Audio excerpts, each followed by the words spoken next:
শরীর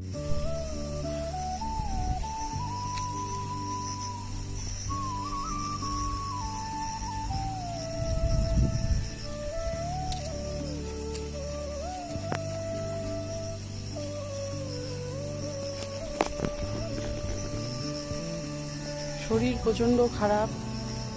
আজকে লোকনাথ বাবার তিরোধান দিবস, উপোস করেছিলাম সারাদিন, মাথার মধ্যে গ্যাস উঠে গেছে, প্রচণ্ড শরীর খারাপ, তাকাতে পারছি না, কিন্তু আসতেই হবে, না আসলে হবে না, বাচ্চাগুলো না খেয়ে থাকবে। একটু খাবারের অপেক্ষায় সবাই বসে থাকে, তাই শরীর অসুস্থ থাকা সত্ত্বেও ওদের খাবার নিয়ে হাজির হয়েছি।